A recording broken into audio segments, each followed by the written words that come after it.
Bonjour et bienvenue dans votre émission Mining Leaders. Nous sommes heureux de vous avoir avec nous aujourd'hui avec mon invité spécial Mathieu, un ami et un ancien camarade de classe. Bonjour Mathieu. Bonjour Youssouf, ça va? Oui, ça va et toi? Très bien, merci pour l'invitation. C'est moi qui te remercie d'avoir accepté de venir bavarder un peu avec moi au studio. Aujourd'hui, toi, avec ton parcours, là, on va un peu passer une heure et demie ensemble pour parler d'un sujet qui est d'actualité. Ouais, avec plaisir. L'intelligence artificielle, bien évidemment, c'est de ça qu'on va parler aujourd'hui. Parce que, comme on le sait, le monde, ça avance très vite, c'est très dynamique et il y a beaucoup de changements qu'on a vu arriver ces dernières années-là. On a la chance d'avoir Mathieu qui est à peu près dans ce domaine-là et qui va pouvoir nous édifier à ce sujet-là, surtout appliqué à la géologie. Alors Mathieu, je vais te demander de te présenter à ceux qui nous regardent et ceux qui nous écoutent. Bien sûr, donc je m'appelle Mathieu Sédou. À la base de formation, je suis géologue. Donc j'ai fait une école d'ingénieur en France en géologie. Puis au Québec, la maîtrise professionnelle en exploration minière à chez Chicoutimi avec toi. Un petit peu travaillé en exploration. Puis après, je suis parti faire une thèse en IA, on pourrait dire, appliquée aux données géophysiques, notamment sur l'application de la vision par ordinateur aux données magnétiques aéroportées. Ok. Là, c'est l'IA appliquée à la géophysique directement, c'est ça? C'est ça. Mais moi, je ne suis pas géophysicien de base, là, je suis géologue, donc c'était nouveau les deux pour moi. Il n'a pas peur d'aller creuser les secteurs qui sont complètement hors de son champ d'expertise et peut pouvoir développer de nouvelles compétences. Alors ensuite, Mathieu, qu'est-ce que tu as fait après ça?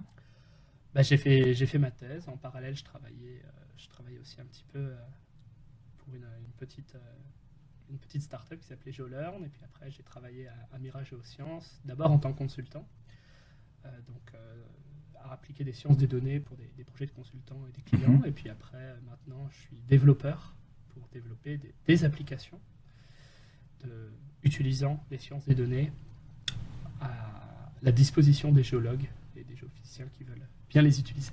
Ok. Donc là, vraiment, ton champ d'expertise, là, c'est comment utiliser ces données-là et les appliquer pour créer des résultats qui vont être exploités par les géologues. Vous venez en soutien aux géologues ou comment ça marche? Alors, oui.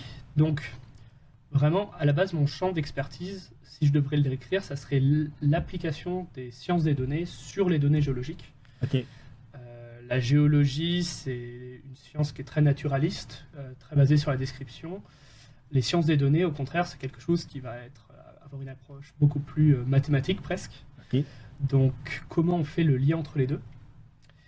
Comment on fait des applications qui permettent de produire un résultat utile pour les géologues? Et maintenant, mon champ d'expertise, entre guillemets, ce que je fais maintenant,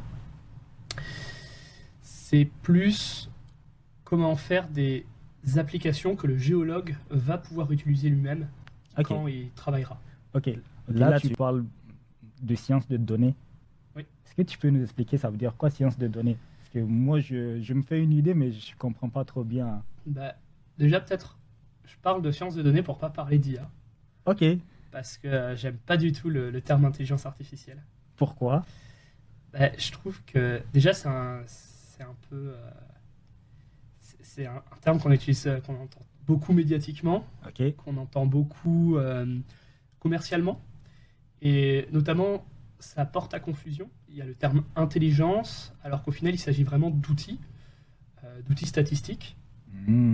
Donc quand on arrive avec cette idée d'intelligence, on a presque cette idée qu'on va parler, on va demander à une entité c'est quoi un résultat. Non, on a un objectif, on a des données, on va chercher des outils qui sont la plupart du temps des outils statistiques pour arriver à ce résultat. D'accord. Et on va utiliser des outils statistiques. Mais ce terme intelligence, ça induit beaucoup en erreur.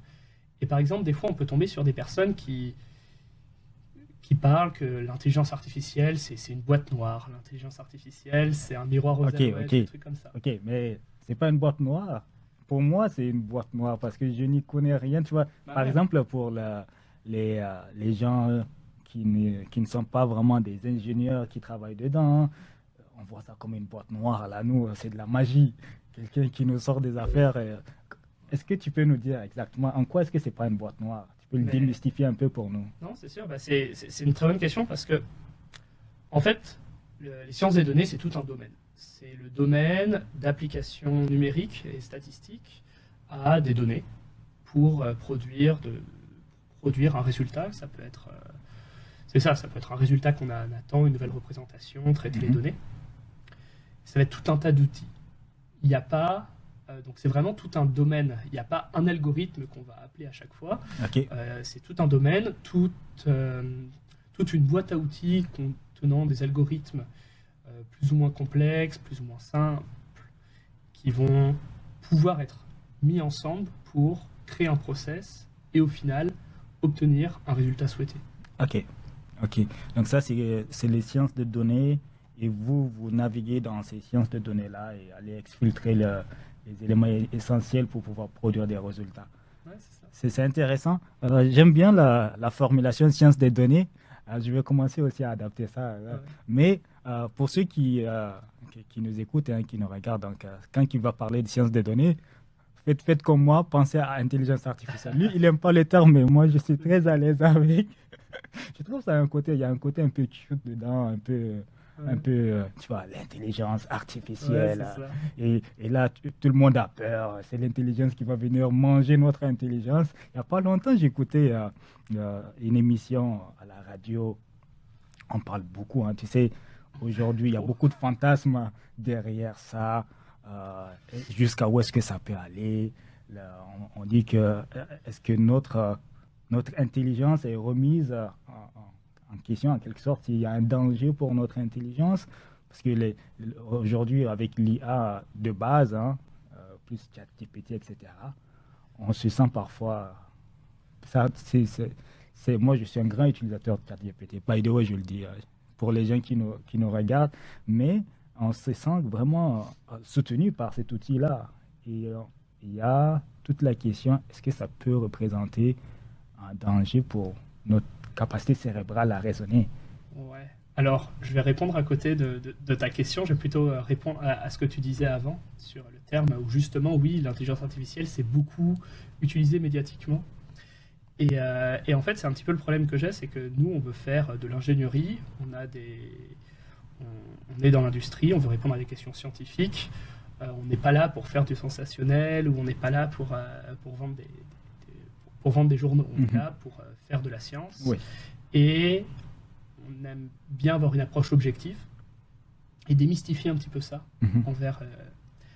démystifier ça pour ne pas, parce que ça ne nous concerne pas tellement au final, ces questions philosophiques. Oui, d'accord. Je suis entièrement d'accord avec toi, Mathieu, là-dessus, parce que aujourd'hui, quand même, surtout appliqué à notre industrie, on sait que c'est une industrie qui est très réglementée, donc ça prend beaucoup de science derrière, on ne peut pas venir faire n'importe quoi.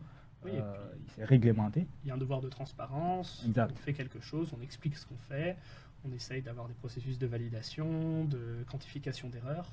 On ne veut pas invoquer l'intelligence artificielle pour venir répondre à une problématique. Oui, et pendant un moment, la question s'était posée si j'utilise des outils de sciences de données, si je vais dans la terminologie que tu donnes, de l'intelligence artificielle, pour arriver à certains résultats, et qu'il fallait qu'une personne qualifiée signe ce document-là, jusqu'à où se retrouve la responsabilité de cette personne-là. Et je sais que c'est la réponse que j'ai entendue, c'est que c'est toujours la personne qui signe qui prend la responsabilité. Tu fais partie de l'ordre des géologues, donc tu sais bien que c'est la personne qui signe qui... Donc il faut avoir un côté critique aussi là dans tout ce, parce qu'aujourd'hui la technologie est là. On prend des données un peu partout. On sait que dans notre industrie, on génère beaucoup de données, on consomme beaucoup d'informations, des fois de sources multiples. On a un droit de regard sur qu'est-ce qu'on utilise et il faut faire attention. Et justement, avec Mathieu, là, on va essayer de creuser un peu plus là pour comprendre qu'est-ce qu'il y a en arrière de ça et pour qu'à travers cette discussion-là, nous puissions sortir avec une connaissance un peu plus euh, étalée, là, on va dire approfondie, et puis éviter de tomber dans les pièges, n'est-ce pas, Mathieu? C'est l'idée. Là, tu parles de sciences de données. On sait, notre industrie, comme je le dis tantôt, beaucoup de données. Un gros volume de données. Vieille. Comment que vous, en tant qu'ingénieur, vous arrivez à rentrer dans ces données-là, à les faire parler et puis à sortir des résultats qui sont utilisés aujourd'hui par l'industrie? C'est sûr que c'est une bonne question. Donc, c'est sûr que déjà, nous, si on est là, c'est parce qu'il y a beaucoup de données à gérer. Il y a un siècle au moins facile de données qui sont accumulées. Oui. Et c'est trop pour un humain à gérer. Okay. C'est énorme. C'est aussi des données qui sont un peu disparates, que ce soit géographiquement, il y a des endroits où il y a des données, il y a des endroits où il n'y en a pas. Okay, ouais. C'est des données où même si c'est la même donnée au final, eh bien, il peut y avoir des différences. Par exemple, tu peux avoir des données magnétiques aéroportées, pas la même résolution, à des endroits différents. Tu peux avoir des données plus ou moins bruitées. Donc tu finis, c'est pas des couches de données homogènes, c'est plein de données disparates qui, même si c'est les mêmes, peuvent être un petit peu différentes. Donc il faut aller les chercher, il faut aller les traiter, il faut les homogénéiser. Okay. Donc voilà, donc déjà ça passe par l'accumulation des données en amont avec la création de bases de données. Et au Québec, on est chanceux grâce au CIGEOM notamment. Oui. On a beaucoup de données. Oui. Et ensuite, il faut aller chercher la donnée et il faut l'organiser et la traiter pour qu'elle puisse être mise en valeur et utilisable. D'accord. Mise en valeur, on entend beaucoup les gens parler de mise en valeur. Comment vous faites ça de façon plus concrète? Ok, je vais peut-être prendre un exemple. Mettons qu'aujourd'hui, on prend un secteur donné, on a des données là-dedans. Comment qu'on passe de ce point initial T0 à un point final TF, où est-ce qu'on a des résultats? C'est quoi les étapes entre Déjà, on arrive avec la donnée d'origine. Okay. Donc, elle peut être de différentes sources. Ça peut être des points, ça peut être aussi des images qui sont déjà des données traitées au final. Il va falloir créer une base de données sur ta zone. Par exemple, en géologie, si tu as un claim et que tu as du mag seulement sur une partie du claim, soit tu réduis ta zone d'étude seulement où tu as ton magnétisme aéroporté, où tu as ton levé magnétique, soit tu n'utilises pas le magnétique pour avoir un résultat homogénéisé sur l'ensemble de ton claim. Donc, il y a une problématique de couverture des données. Okay. Donc déjà, on regarde les données qui ont des couvertures sur l'ensemble d'une région. On balance, est-ce qu'il faut enlever une partie de la région qu'on ne va pas utiliser parce qu'on n'a pas ces données, ou est-ce qu'on remplace ces données, ou est-ce qu'on enlève la donnée des fois? Ok. Là j'ai 50 000 questions en même temps. Oui, j'imagine. On remplace la donnée par quoi? Bien. Par exemple, pour des données géochimiques, ça pourrait être de l'interpolation. Comment j'ai des données, là j'ai un trou sans données, comment j'interpole ma donnée entre mes deux points? Ok, très bien. Ok. Puis le jugement qu'il y a en arrière aussi, là par exemple, un secteur, si tu décides de discriminer un secteur, là il faut que ça aille avec ton jugement et bien évidemment, c'est sur ton expérience et les paramètres autres que tu utilises. Comment vous faites ça? La question. Oui, pour éliminer certains secteurs là. Donc, par exemple, moi, quand tu m'en parles comme ça, moi, j'essaie directement de le voir appliqué à un terrain.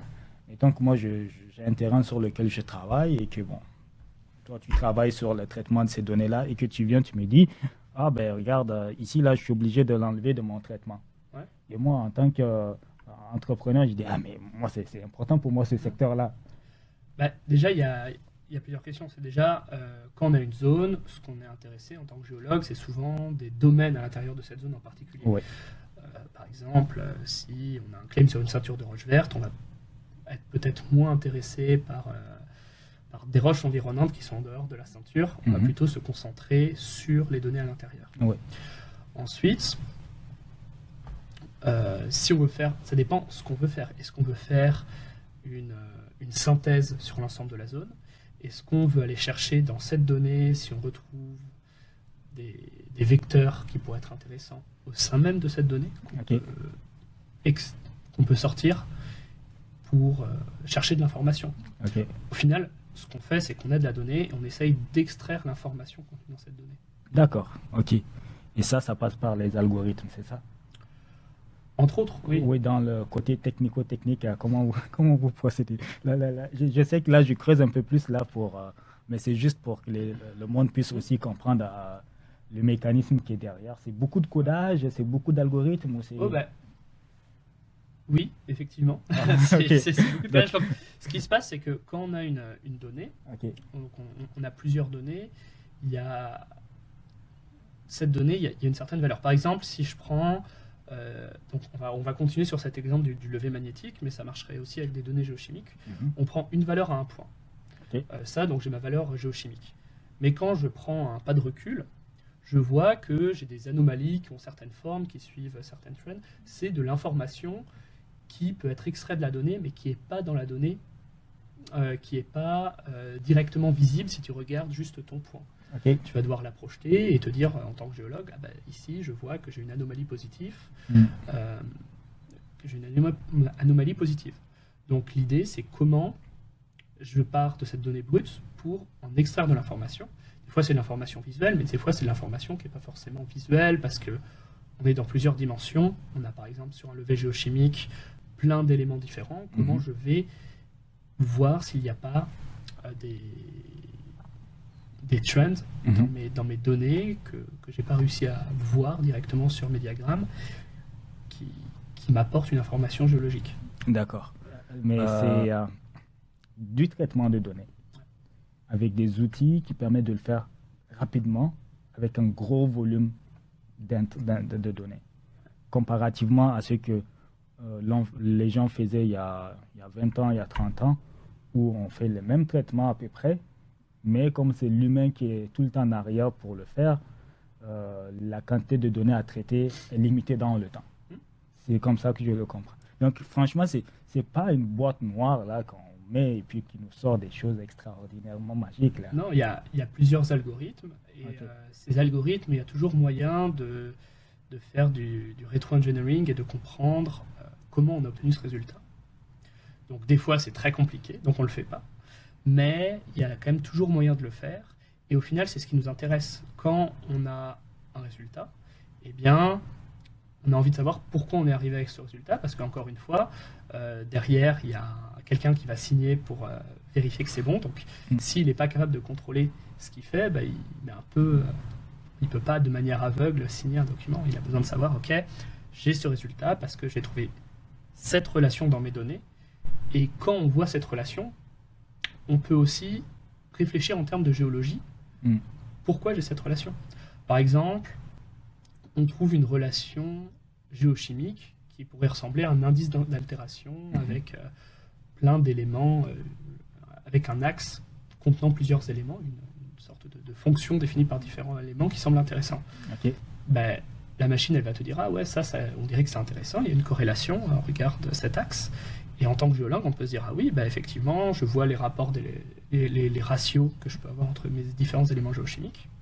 C'est quelque chose qui me fait penser à telle mise en place, à tel système, à tel minéral, etc. Ok. Justement, là, tu parles de géologie, tu parles des systèmes.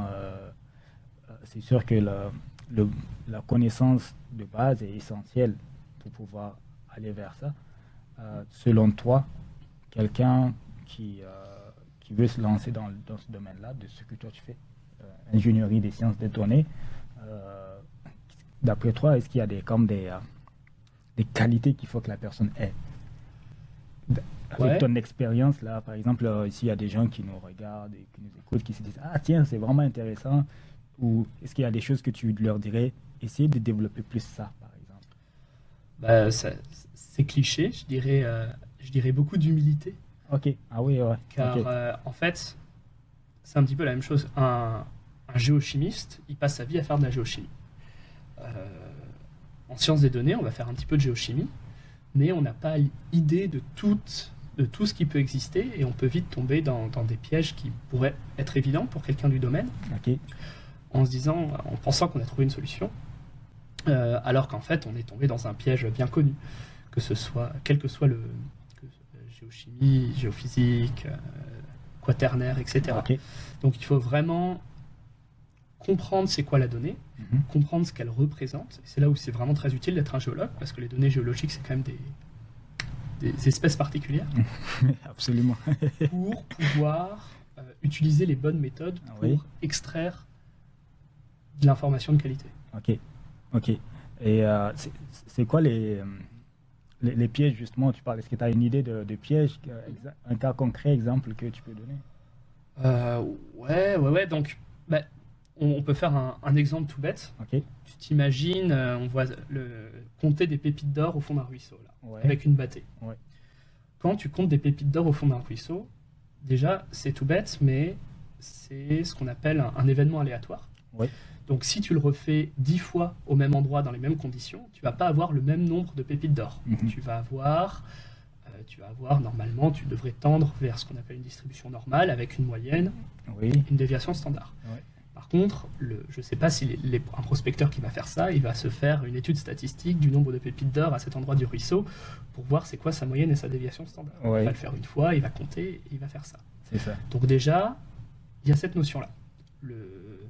Donc il faut se dire, ok, j'ai un résultat qui est un événement aléatoire. Mhm. Comment je l'utilise? Ensuite, pour les ruisseaux, eh bien, ça vient d'un transport. Donc il y a toute une histoire de transport qui est liée au réseau hydrique. Donc il faut avoir une compréhension du réseau hydrique, du transport des sédiments. Celui qui va faire le truc, ça dépend du nombre de pépites. S'il voit pas bien tous ses pépites, ou s'il le fait pas pareil, s'il n'a pas le même outil, il va avoir un résultat différent. Il va y avoir plein de bruits, plein de facteurs qui vont changer ça, qui ont une compréhension de quaternariste, par exemple, pour les ruisseaux. Oui. Et même un spécialiste, il me dira, ah oui, mais attends, t'oublies ça, la forme des grains, la météo. Il y a plein de facteurs qu'il faut réussir à comprendre et à retranscrire de manière logique pour obtenir une couche d'informations, de données qui est viable pour un travail, par exemple, d'exploration minière. D'accord. Ok. Non, c'est très bien compris. C'est que là, au-delà des sciences statistiques que vous utilisez, probabilistes, ce que tu es en train de dire, c'est qu'il faut y intégrer le background géologique pour aller raffiner, pour justement ne pas juste suivre ta distribution normale. Là, je dis te dire que c'est ça qui est ça, mais de mettre les ingrédients plus scientifiques, géologiques à l'intérieur. Et quand tu le sais pas, quelqu'un qui ne sait pas tout ça, enfin qui n'a pas fait de géologie, et c'est correct, c'est sûr que c'est pas évident, il reçoit des points avec des locations, avec des valeurs à ces points, et se dit, ah bon, grâce, j'ai des points dans l'espace qui ont une location précise, donc je vais pouvoir te dire, je vais pouvoir anticiper tout ça. Oui, tu suis la statistique pour suivre la statistique. Tu suis des statistiques, mais derrière, tu as des modèles, des modèles naturels, des processus naturels dans toutes nos données, qui sont par derrière, qui vont changer profondément la nature de la donnée. Et si jamais tu les respectes pas, eh bien, tu vas juste créer des mauvaises informations. Oui. Tout à l'heure, tu parlais de fiabilité. Justement, comment vous vous assurez de la fiabilité de vos modèles? En fait, c'est que quand on dit nos modèles, ça va être plus pour une application. Ok. Donc, c'est sûr que, imaginons qu'on fasse juste un modèle de traitement de données à la base. On a des données brutes qu'on veut traiter. Par exemple, on a 2 levées géochimiques qui n'ont pas été pris à la même époque, qui ont des différences, mais qu'on aimerait bien mettre à niveau pour pouvoir les utiliser ensemble. Il va falloir qu'on crée un modèle pour enlever le bruit, traiter, remettre à niveau les différentes levées géochimiques pour pouvoir en faire qu'un et pour pouvoir les utiliser et comparer ce qui est comparable. Donc ça, on a une idée d'application très précise. on va réfléchir comment on fait ça. Et puis, on peut aussi se donner des validations, donc prendre des données réelles, savoir un petit peu ce qu'on attend, pour pouvoir valider que notre modèle a fonctionné. Donc ça, c'est une première étape. Donc valider qu'un modèle marche, parce que s'il ne marche pas, c'est difficile de lui faire confiance. Évidemment, ça va être assez simple quand on va faire des traitements de données de base, mais si on va demander des choses beaucoup plus avancées, c'est difficile. Par exemple, si on va faire de la prospectivité, comment on valide un modèle de prospectivité? C'est quelque chose de beaucoup plus compliqué à faire. Donc ça, tu as tout cet espace validation, comment savoir qu'un algorithme va marcher. Et ensuite, quand on va faire l'algorithme, on veut aussi quantifier l'incertitude. Donc la validation, c'est un petit peu pour nous et pour les utilisateurs, savoir qu'ils peuvent y faire confiance parce qu'on a validé. Par contre, quand on va essayer de donner des scores de fiabilité, donc c'est pas toujours évident à faire, on essaye de donner un score de fiabilité pour dire là vous pouvez, attention, là on a un résultat, mais ouais, on voit que par rapport à d'autres, c'est pas fiable, il y a beaucoup de bruit, ça peut être attention, à prendre avec des pincettes. Ok, c'est bon. On parlait tout à l'heure des statistiques, là je vais te demander des statistiques, rien de juste Je suis géologue moi de base. Juste des ordres de grandeur là que je vais te poser des questions. De façon générale, hein, qu'est-ce que tu as entendu dans l'industrie à peu près par exemple, là, vous entraînez un modèle. C'est peut-être que ça va varier selon qu'est-ce qu'on attend comme résultat en arrière, mais à ton avis, combien de temps ça prend pour entraîner le modèle jusqu'à avoir un résultat qu'on juge satisfaisant? Il faut voir quel modèle, quelles données, c'est quoi ton objectif. Okay. On n'entraîne pas un modèle pour entraîner un modèle. Ouais, on a une problématique, on a quelqu'un qui vient... Un exemple que tu peux nous donner, là, que tu as vécu et qui t'a pris X temps, par exemple. En fait, c'est un peu spécial comme question, parce que en fait, ça dépend ce que tu veux faire. Des fois, quand tu veux faire quelque chose d'assez simple, tu vas prendre un modèle assez léger, qui, parce que tu n'as pas trop de données, ou parce que ce que tu cherches, c'est pas tellement complexe, et tu peux faire une petite application que tu vas pouvoir donner à quelqu'un qui clique sur un bouton. Ça peut faire l'entraînement sur son ordinateur en quelques secondes, / quelques minutes, et il peut obtenir un résultat. Par contre, des fois, il y a des modèles où il va falloir, tu veux faire quelque chose de beaucoup plus complexe, où tu vas utiliser donc, de l'apprentissage profond pour faire qu'est-ce qui pourrait être du traitement d'images compliqué. Tu veux entraîner un modèle, et là, des fois, tu vas l'entraîner sur un serveur pendant quelques jours. Tu peux en arriver là, mais ça va beaucoup dépendre de la complexité du modèle, de la taille de la base de données, qui va aussi dépendre de la complexité du modèle, parce que tu ne peux pas entraîner un modèle complexe sur très peu de données. Okay. Tu es obligé d'avoir énormément de données pour entraîner un modèle complexe, normalement. Donc la plupart du temps, en fait, on ne fait pas des modèles pour faire des modèles. On a des problématiques, on essaye de les résoudre, et quand on a une problématique, on cherche quel outil pourrait y répondre. Et quand il y répond, même si l'algorithme a 20 ans, si on a validé que ça marche et qu'on n'a pas de raison de l'améliorer parce qu'on voit que ça marche, on ne va pas se remettre à refaire un modèle avec le dernier modèle à la mode pour refaire un modèle. On veut un outil qui marche, qui soit fiable, et une fois que ça marche, que c'est fiable, c'est bon. Ok. Donc la personne qui vient avec ses défis, voir l'ingénieur, il lui explique sa situation, et puis ensemble les deux vont regarder comment justement résoudre le problème, c'est ça? Ouais, c'est ça. Donc, déjà, c'est vraiment au cas par cas là, c'est ça. Exactement. Donc déjà, je pense que c'est important. Donc par exemple, ça c'est plus pour si quelqu'un veut faire appel à un scientifique des données. Quand quelqu'un a une problématique, c'est quand même généralement un spécialiste de ces données. Donc c'est très important de parler beaucoup avec le scientifique des données qui va faire ça, pour lui expliquer les contraintes géologiques, les pièges, pas lui envoyer les données et lui faire il va me faire son intelligence artificielle et me la boîte noire, il va me sortir de la magie là. Parler avec lui, parler des données, de c'est quoi le modèle géologique, c'est quoi la nature des données, c'est quoi qu'est-ce qu'on connaît sur ces données, qu'est-ce qu'on veut faire avec. Après, bien sûr, le scientifique des données il va réfléchir à un process. Donc on a une boîte à outils Donc on a vraiment plein d'outils, donc on va essayer de réfléchir à un process mis bout à bout, un petit peu comme des Lego. J'aime bien dire que je fais des Lego, donc j'ai plein de petites briques que je vais mettre ensemble pour obtenir un résultat souhaité. Et une fois qu'on a développé ce process, on va essayer. Donc évidemment, entre l'idée de départ et à quoi le process va ressembler à la fin, c'est souvent très différent parce que le diable est dans le détail et on trouve plein de... Et il faut... c'est beaucoup de va-et-vient. Il faut beaucoup de va-et-vient quand on fait du développement. Mais une fois qu'on a quelque chose qui marche, qui est robuste, bien, et qu'on a un résultat, c'est bon. Donc ça ressemble beaucoup à la partie consultant, où on vient avec une problématique, on va fournir des données. Quand on fait des algorithmes, c'est un peu plus complexe parce qu'on peut pas fournir un algorithme trop complexe qui marche que dans un cas de figure. Il faut vraiment arriver à un algorithme qui peut être utilisé sur plein de données différentes et qui va quand même toujours fournir des résultats sans devoir avoir besoin d'appuyer sur tous les boutons. Il faut qu'on arrive à quelque chose qui marche directement, qui soit agréable à utiliser et qui soit utile pour l'utilisateur. Ok. Mathieu, tout à l'heure, tu nous avais parlé un peu de ton parcours que moi je connais, en tout cas pour avoir été à l'école avec toi. Et peut-être une question que je n'ai pas eu l'occasion de te poser avant, c'était de savoir, c'est quoi qui t'a amené dans les sciences de données Qu'est-ce qui t'a orienté vers ça? C'est une bonne question. Je pense qu'à la base, j'ai toujours bien aimé programmer. Je ne suis pas un gros geek, là. Je ne vais pas faire beaucoup de jeux de vidéo et tout, mais même à l'école, je sais pas, j'ai toujours bien aimé la programmation.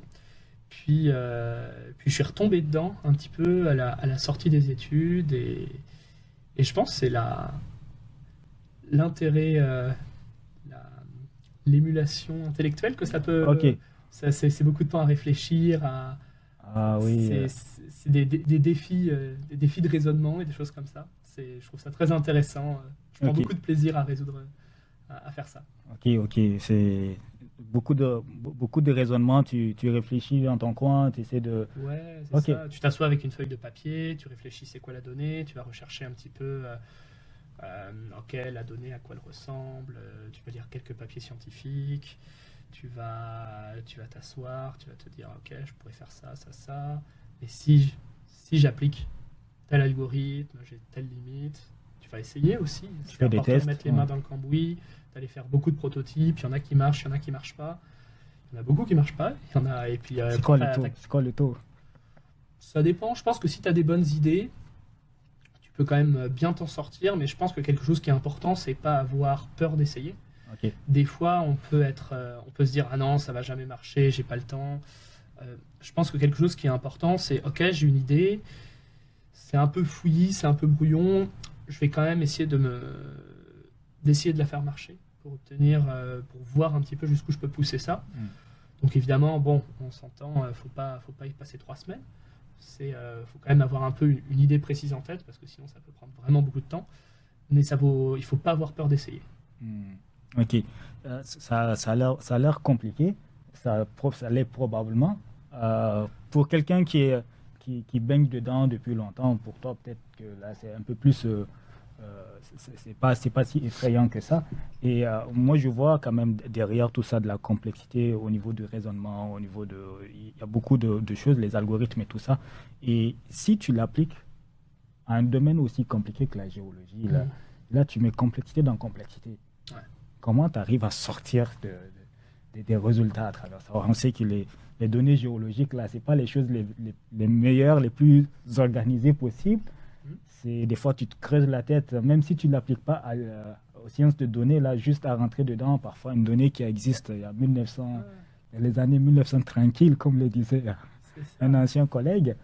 Comment vous utilisez ces données-là pour quand même arriver à trouver des résultats? Naviguer au travers de la complexité géologique. En fait. Déjà, il y a cette chose, bon, pour revenir à la complexité géologique, je prenais l'exemple de sédiments, de comptage de pépites dans des sédiments, mais par exemple, même un échantillon géochimique, tu es à la baie James, dans ton bois, tu trouves ton affleurement, tu prends ton échantillon géochimique, ton affleurement, c'est un petit truc qui dépasse dans le bois ou dans ta swamp. Tu prends ton échantillon géochimique, en dessous, c'est des roches qui ont plusieurs milliards d'années, qui ont été pliées énormément. Tu as un échantillon sur une zone de 5 km². à quel point c'est représentatif cet échantillon de la géologie en dessous. Qu'est-ce que tu vas pouvoir lui faire dire sur ton modèle régional? Ah, ben ça. C'est quelque chose déjà qui est complexe et c'est quelque chose il faut en être conscient. Ouais. Ensuite, tu as toute la complexité géologique à comprendre. À comprendre c'est quoi les données avec lesquelles tu joues, c'est quoi les biais dans tes données. Ensuite, tu as aussi les algorithmes. C'est très facile d'implémenter un algorithme. Tu peux même demander à ChatGPT, tu peux lui dire tiens, je veux, implémente-moi un petit algorithme pour faire ça, il va te donner une réponse. Par contre, comprendre un petit peu comment ces algorithmes marchent et c'est quoi les pièges dans lesquels ils vont tomber, ça prend aussi un petit peu d'expérience, d'avoir un petit peu joué avec, pour d'avoir un petit peu compris leur fonctionnement, pour se dire là j'ai un résultat mais ça m'a l'air trop beau pour être vrai. Souvent c'est ça, c'est trop beau pour être vrai, ou j'ai un résultat où je vais avoir un score de validation de 99%, mais en fait c'est peut-être que j'ai fait une bêtise quelque part. Comment que... Ok, là après, là, tu reprends tout ton modèle, tu vas aller regarder vraiment étape par étape où est-ce que peut-être tu as dû injecter ou intégrer une donnée qui n'était pas la bonne, qui a fait remettre en question tout le système. Comment tu fais? En fait, déjà, ça dépend déjà ce que tu veux en faire. Ok. Ce que tu veux en faire et comprendre un petit peu la logique qui se passe derrière. Donc j'ai un objectif et j'ai mon modèle, et mon modèle, il va suivre des règles statistiques, là, qui est en fait un modèle d'apprentissage automatique. La manière dont ça marche, c'est que tu as plein de règles dedans qui sont déjà prédéfinies par l'avance, et c'est juste que toutes ces règles sont associées à des paramètres, et ces paramètres vont changer à partir de données d'entraînement. Okay. Donc, tu t'attends à la résolution de ton problème par un ensemble de règles données. Et il faut juste trouver, entre guillemets, ces paramètres dans ton algorithme pour pouvoir obtenir un résultat. Ok, je comprends. C'est-à-dire que là, mettons, j'ai ce problème-là, je vais le résoudre, je décide d'utiliser cet algorithme-là. C'est qu'à la base, l'algorithme, il est défini ou créé avec ses propres règles pour aller atteindre certains niveaux de résolution de problèmes. On applique ces règles-là à notre réalité, à nous. Exactement. Ok. Par exemple, ça, je comprends. Un risque, si tu utilises un algorithme qui n'a pas, par nature, les règles ne s'appliquent pas très bien au problème que tu veux résoudre, ou même si tu laisses à l'algorithme énormément de paramètres qu'il peut régler, eh bien, il risque de converger vers quelque chose qui va juste reproduire tes données. C'est comme en fait si un enfant, il y a, par exemple, quand il apprend l'étape de multiplication, il y a une différence entre apprendre et être capable de faire le calcul de tête et de comprendre la logique, et apprendre par cœur les règles de multiplication. Où on te dit 7 x 3, 21, parce que tu le connais par cœur, tu n'as pas besoin de calculer. Puis l'algorithme, ça va être un peu la même chose. S'il a beaucoup de paramètres qu'il peut ajuster, eh bien, il va apprendre tes données.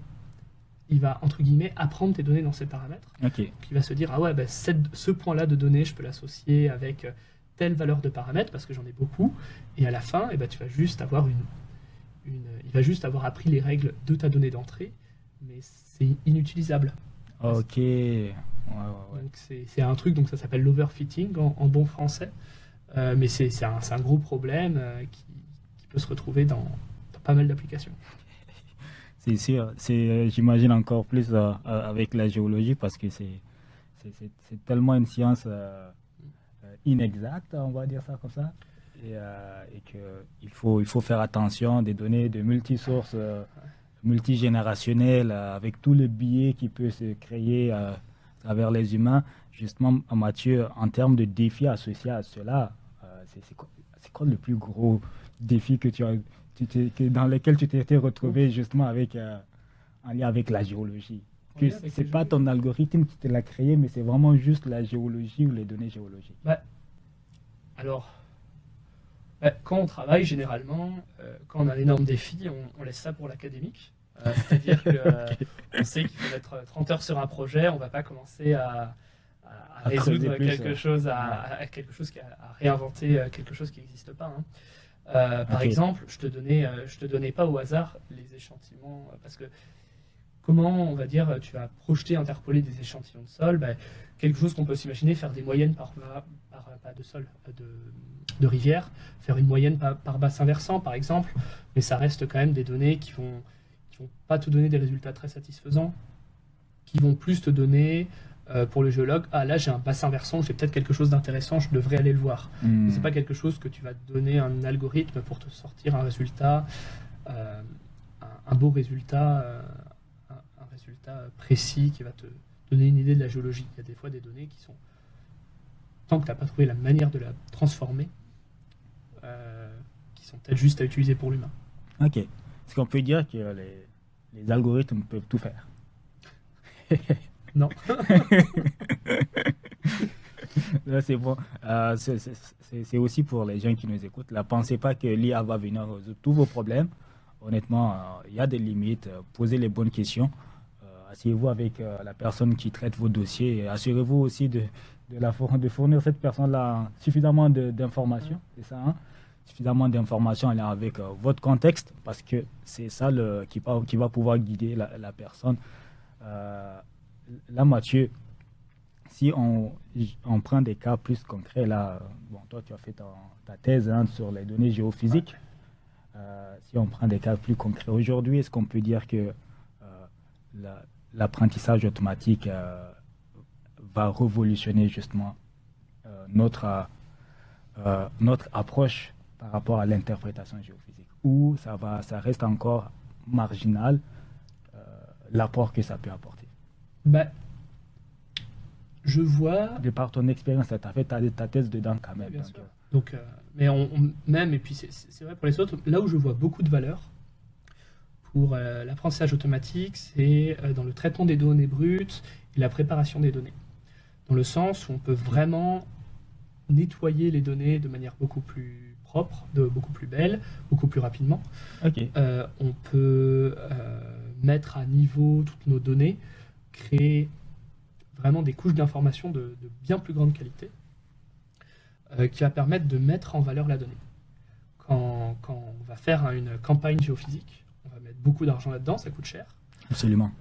Donc, si on arrive déjà à tirer le plus d'informations de ces données, on gagne déjà beaucoup d'argent. Mm-hmm. Si on arrive à faire quelque chose qui prenait des semaines à faire, en quelques secondes parce qu'il y a un algorithme pour le faire, ou même que des fois on ne faisait pas parce que c'était trop compliqué, eh bien, pareil, c'est encore un gain. Il y a deux manières de faire de l'argent, hein. C'est soit d'en faire tout simplement, soit de dépenser moins.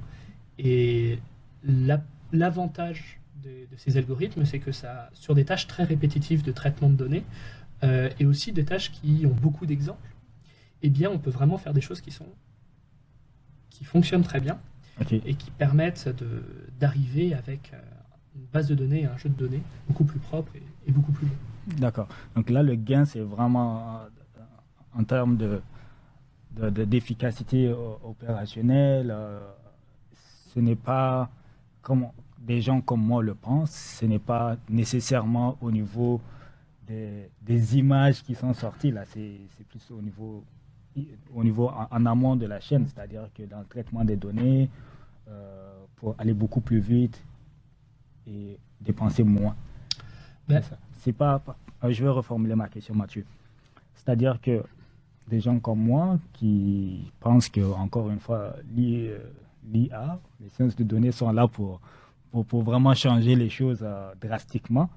Ce qu'on entend quand on entend appliquer à la géophysique, pour nous, ça va nous dire où forer, par exemple. Tu vois. Là, tu es en train de m'expliquer que ça peut conduire des gens à mieux définir des cibles, mais c'est surtout aussi gagner beaucoup de temps, donc économiser de l'argent dans les dépenses, déjà peut-être même au niveau du levé ou au niveau du traitement des données. Donc, du levé. Oui, bien sûr. Donc déjà, moi, c'est ce qui me paraît intéressant, parce qu'on revient à cette idée de validation et d'incertitude, où ça, on peut vraiment le quantifier facilement et faire des algorithmes robustes.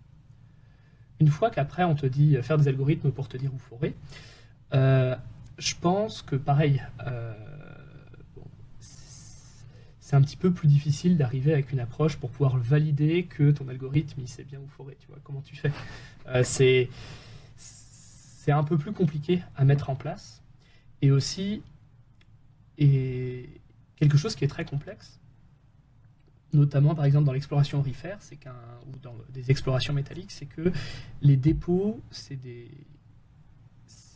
objets très complexes qui sont à l'intersection de beaucoup de phénomènes géologiques et qui des fois même sont carrément uniques. Et d'une région à une autre, ça va beaucoup changer. Donc résultat, on se retrouve avec des tout petits jeux de données, quelques points d'entraînement pour essayer de répondre pour essayer de modéliser statistiquement un phénomène très complexe. Ce que je te disais avant, c'est que pour faire un algorithme très complexe, il faut beaucoup de points d'entraînement. Donc j'imagine que tu vois où est le problème. C'est la source de données, le volume de données qu'on est capable d'aller chercher. Le volume de points d'entraînement et aussi de couverture. D'une région à l'autre, tu ne vas pas avoir les mêmes couvertures, ça ne va pas être la même nature, etc. Ok. En tout cas, j'ai eu dans d'autres épisodes, là, j'amène toujours cette question-là entre la relation avec un client potentiel et qui pourrait venir te dire que, écoute, moi c'est ça que je veux que ça soit, là, moi je veux que tu me sors ça, par exemple. Écoute, la machine ne peut pas faire des miracles, par exemple, et qu'il y a des perspectives attendues, des idées attendues, et qu'au final, la personne se retrouve, je dirais qu'un risque, c'est souvent le biais envers soi-même. Quand on travaille sur une région ou même sur n'importe quel sujet, on a envie que ça marche, on a envie de trouver quelque chose. Oui, c'est ça. Donc, des fois, même sans avoir de pression extérieure, on peut se dire là, j'ai vraiment envie de trouver absolument des cibles intéressantes, quelque chose qui marche. Et on peut faire un peu. Et on peut vouloir absolument à tout prix obtenir un résultat. Mais après, j'ai peut-être pas non plus travaillé avec assez de clients pour ça. C'est quoi le danger plus au niveau développement. C'est quoi le danger de faire ça? C'est de se retrouver à passer des heures et des heures et des heures à... Ouais, enfin c'est sûr, à passer beaucoup de temps. Comme un géologue qui s'acharnerait sur un claim parce que il pense que c'est le claim, ça, il y en a. Hein. Oui, les prospecteurs, oui, parce que c'est la persévérance. Là, c'est toujours dit que la persévérance finit par donner. On s'entend que si... Exact. Si tu cherches, je ne sais pas. si tu cherches des PGE dans du granit, là peut-être que je suis pas sûr que tu vas trouver des résultats à la fin. Et là justement, Mathieu, je vais toujours aller un peu du côté de la géophysique parce que ça, on va dire que l'apprentissage automatique en lien avec la géophysique, c'est un peu ton dada. Tu as fait ta thèse dedans. C'est autre chose maintenant. Ah oui, mais aujourd'hui, on s'entend que les données géophysiques, on les utilise de multisources. Hein. Il y a celles qu'on génère par nous-mêmes, puis il y a beaucoup de données qui sont disponibles au Québec. Les codes que vous faites aujourd'hui ou que tu as eu à faire, c'est plutôt, ça réussit mieux quand c'est des nouvelles données qu'on prend et qu'on traite ou dans ton expérience, aller vers des anciens levées qui existent et d'utiliser justement les sciences de données, on arrive parfois à générer des résultats exceptionnels. Je vais juste voir en matière de avant ou après, est-ce que ça change quelque chose dans le résultat? En fait, ce qui se passe avec la géophysique, c'est que tu as une certaine résolution et que c'est difficile de descendre en dessous de cette résolution. Donc il y a des solutions qui existent. J'avais travaillé notamment un petit peu dessus, donc faire des sortes d'inversions de continuité vers le bas en utilisant du deep learning. Par contre, ça fait jamais de mal d'avoir des données de plus haute qualité. Ensuite, quand on fait un levé géophysique, c'est qu'on a une idée de ce qu'on fait. On ne fait pas un levé géophysique gratuitement. On se dit, bon, je suis sur ma propriété, je cherche des formations, des formations bien précises qui ont un faible signal magnétique qui n'ont pas été mappées parce que ce pas des formations de fer qui vont popper très fort. Et je sais que ça va me former quelque chose d'assez fin.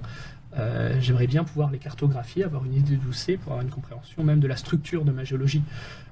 Donc quand tu fais ça, c'est que tu as une idée déjà derrière la tête. Tu ne vas pas te faire un lever géophysique parce que tu t'es levé le matin et que tu t'es dit, hop, qu'est-ce qu'il faut que je fasse sur ma propriété? La plupart du temps, enfin. Ouais.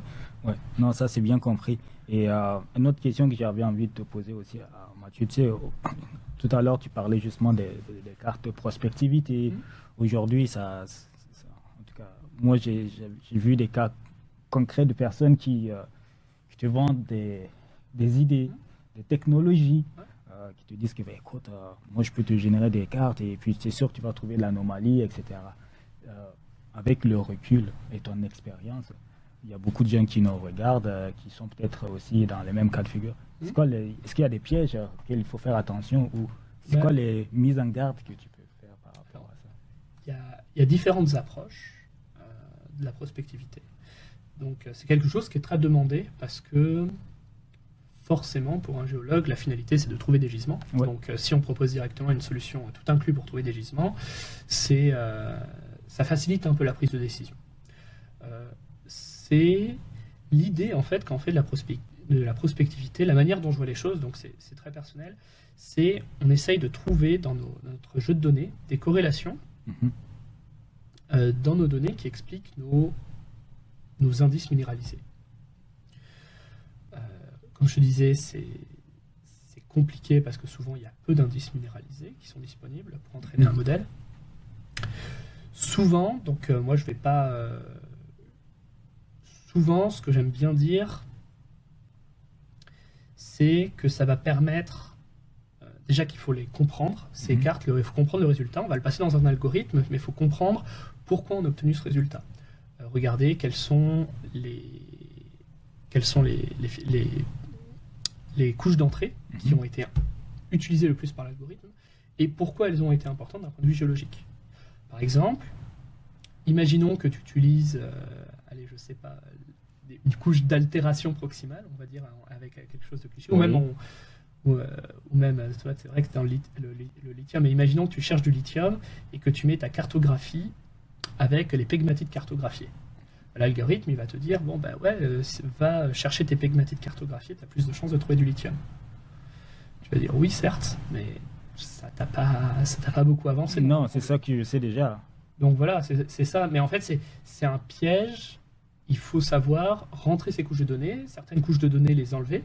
Parce qu'au final, toi, ce que tu cherches, c'est des nouvelles relations. Tu cherches des nouvelles corrélations dans tes données que tu ne connais pas pour pouvoir les trouver. Okay, ouais. Et une fois que tu as trouvé des nouvelles corrélations dans tes données, tu peux aller faire du rétro-engineering pour comprendre qu'est-ce que c'est que ces nouvelles corrélations, comment les expliquer. Des fois, c'est juste pas de chance, des fois, enfin, pas de chance ou trop de chance, mais des fois, ça peut être intéressant. Mettre en entrée des couches que tu penses probables, et à la fin, cette carte de prospectivité probabiliste, ça va être un petit peu une sorte de condensé de tes données qui va projeter l'ensemble des données que tu as fait, l'ensemble des connaissances que tu as compris sur une carte probabiliste. Donc au final, ça va être un résultat final, mais qui va être plus une sorte de conclusion un petit peu. D'accord. C'est ça. La finalité, c'est de trouver des nouvelles corrélations. Ok. Tout à l'heure, tu parlais de rétro-ingénierie. Qu'est-ce que c'est exactement ça, je pense que je t'ai entendu 2 ou 3 fois dire ça. C'est vrai. Donc, en fait, tu peux, de différentes manières, regarder par rapport à ton résultat, c'est quoi les couches d'entrée les plus utilisées par ton algorithme. Ah, ok. Donc, il y a plusieurs manières de le faire. Et donc, tu peux questionner, une fois que ton algorithme est entraîné, quelles sont tes couches d'entrée qui sont intéressantes. Et tu peux te voir quelles couches d'entrée ont été les plus utilisées. Et de cette manière, ça va te dire, bon, ma couche, je vois que ça a été beaucoup utilisé, et là tu vas pouvoir te demander pourquoi. Donc tu vas projeter tes points sur des diagrammes, tu vas regarder un petit peu, tu vas essayer de trouver l'explication de pourquoi ça a été beaucoup utilisé. Oui. Et pourquoi c'est important d'aller chercher l'explication. Parce que des fois, ça peut juste être c'est pas la corrélation, ça n'implique pas la causalité. Des fois, surtout quand tu as très peu de points. Et des fois aussi, ça peut être juste que c'est quelque chose d'évident auquel tu n'avais pas forcément pensé. Par exemple, si tu fais la distance aux routes, tu as plus de chances de trouver un gisement près des routes, parce que les gisements ont été déjà trouvés près des routes, c'était plus facile d'accès, mais c'est peut-être que cette route, elle suit une structure en particulier, et que ça... Bref, il y a plein de questions, il faut toujours se questionner sur le résultat, et au final, la cartographie, à la fin, ça va être plus une sorte de conclusion, une projection de toutes les corrélations qui ont été comprises, pour à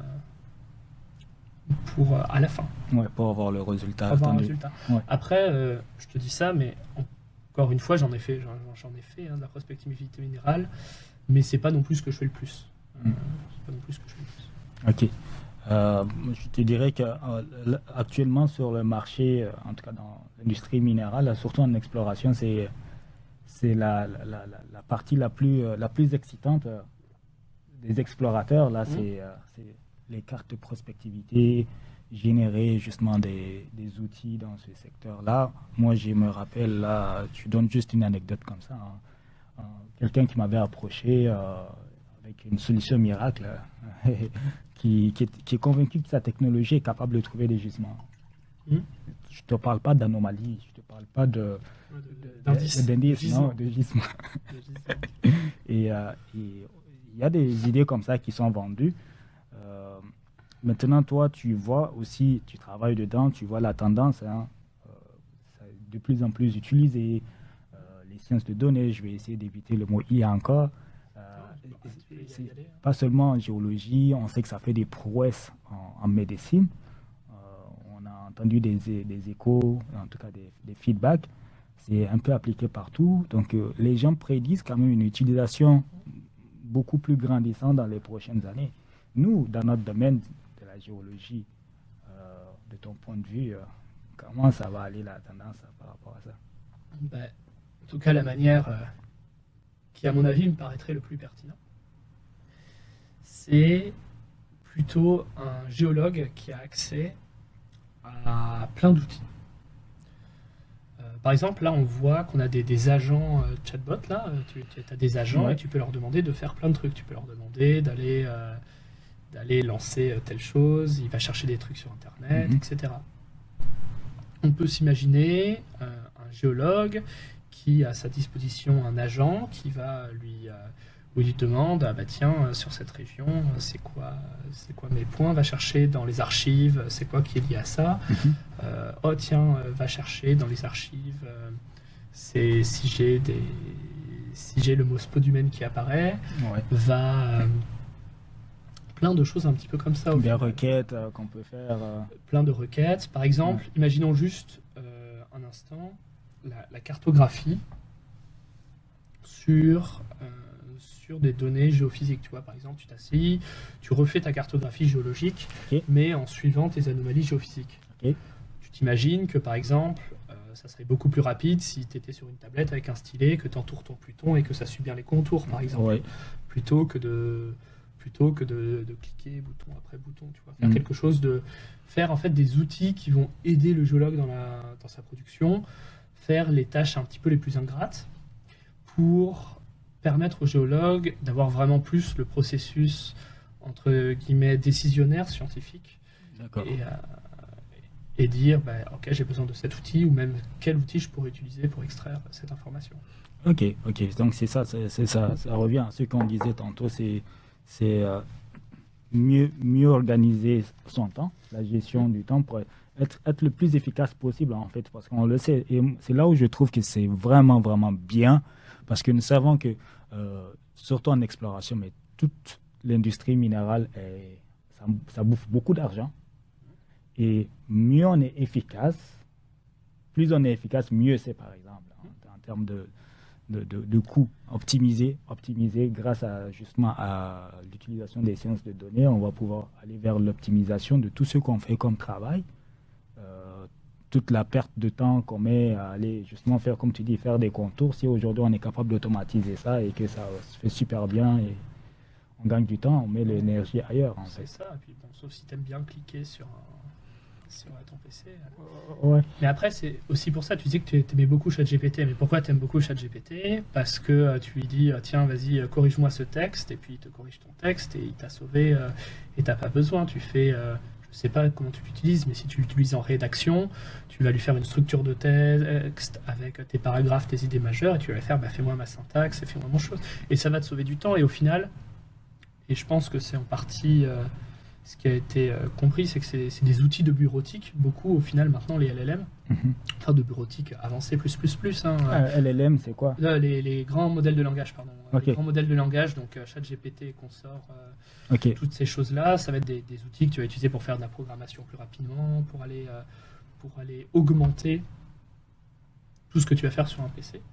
Et tu pourrais faire la même chose en géologie et appliquer d'autres algorithmes qui te permettent, c'est ça, d'aller plus rapidement à produire de l'information, à extraire de l'information de qualité de tes données. Ok. Là, je vais poser une question un peu plus. Est-ce que tu penses un peu plus poussé, c'est juste pour te tenter un peu, voir si ça te tente de reprendre à ça ou pas. Est-ce que tu penses que dans les 5, 10, 15 prochaines années, peut-être 20 prochaines années, je sais pas, dans un horizon de temps éloigné, là, avec l'avancée qui se fait avec ces technologies-là, on finira par exemple en termes d'estimation de ressources à confier ça à un modèle et puis à atteindre tranquillement. Alors, je sais pas, je vais botter en touche, comme on dit, dans le sens où nous, ce qu'on fait, c'est qu'on fait vraiment du développement. Okay. C'est-à-dire, on regarde les algorithmes qui existent et on les applique. C'est vraiment plus ceux qui vont créer des nouveaux modèles d'algorithmes type Transformer. Alors, donc oui, on peut adapter des modèles un parce peu que la complexes. Statistique derrière, c'est la même, hein, en fait, parce que l'estimation de ressources, ce n'est qu'une question de l'interpolation. Tu regardes les choses, les données sont là, tu essaies de faire des liens, et puis tu fais des solides, et puis tu attribues des valeurs. Moi, quand je vois ça, que l'humain le fait dans la machine, et les variables qu'on met, je me dis, la machine peut le faire, tu vois. Si tu contrains bien... Ouais. Elle peut le faire avec quelqu'un pour superviser. Elle peut faire beaucoup d'opérations avec quelqu'un, même actuellement. En fait, je pense que même ta question, ça peut être oui, actuellement, on pourrait faire un workflow qui permette de. Alors, je ne suis pas un grand spécialiste du calcul des ressources, mais je suis sûr que c'est possible d'imaginer ça, un workflow qui, à partir d'un ensemble de données, te permette d'assister beaucoup le calcul des ressources pour obtenir quelque chose. Oui, je dis que calcul des ressources, ça peut être n'importe quelle autre chose, là, mais oui, moi je trouve que oui, pourquoi pas. Pourquoi pas. Je vais jamais pencher sur le sujet, donc je vais éviter d'en parler. Non, moi, je me pose la question depuis un moment, hein, et j'ai voulu un peu te la poser, voir ce que tu en penses. C'est parfait, merci beaucoup Mathieu. Je pense qu'on a quand même abordé beaucoup de sujets en lien avec la science de données. Moi, à partir de maintenant, là, il a décidé de me faire, de changer mon vocabulaire. Là, je dis plus intelligence artificielle.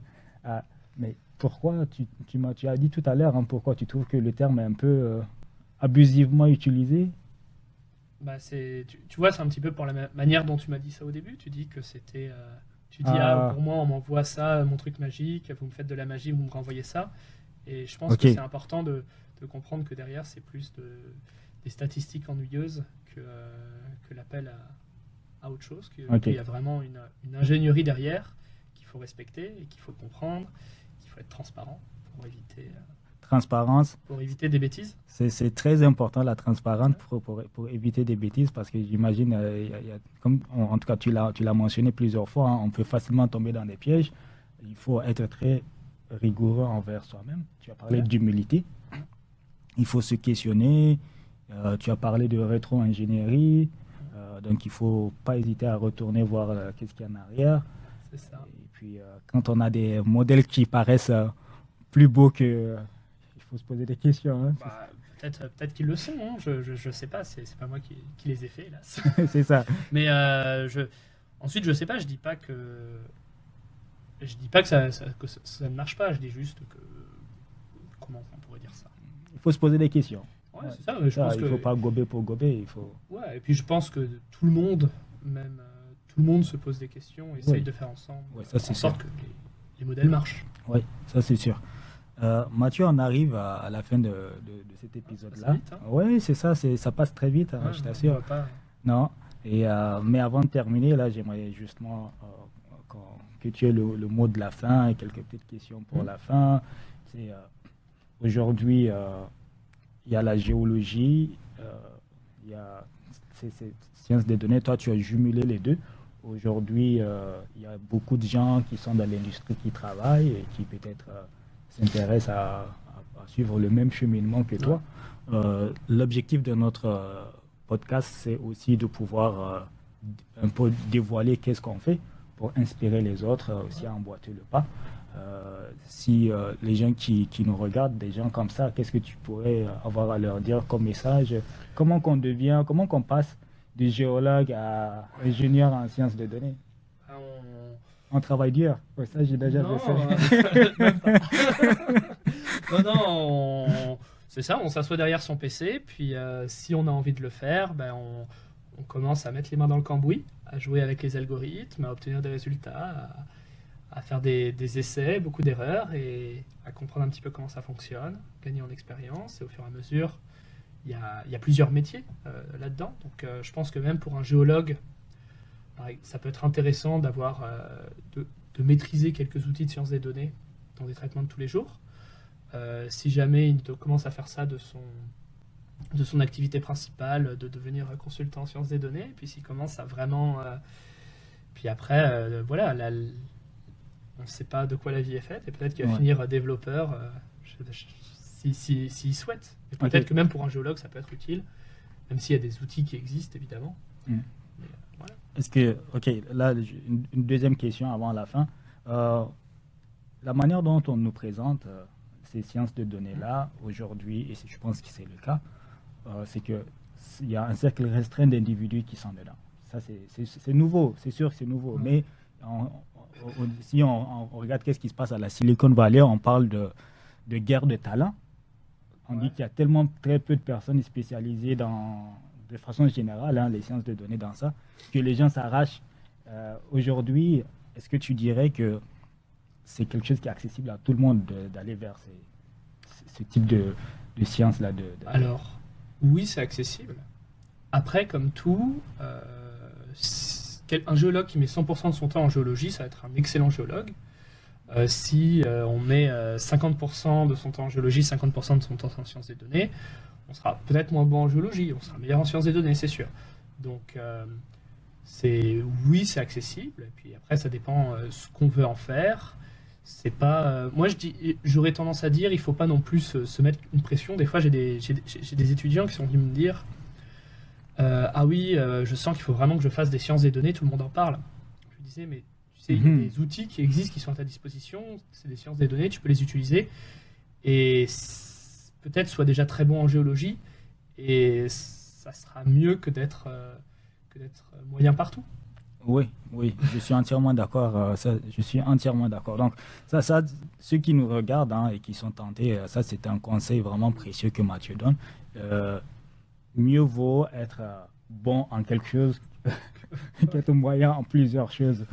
Ça dépend. Après, par exemple, des profils qui sont à la fois une compréhension de la géologie et des sciences de données, il y en a pas tant. Au Québec, en tout cas.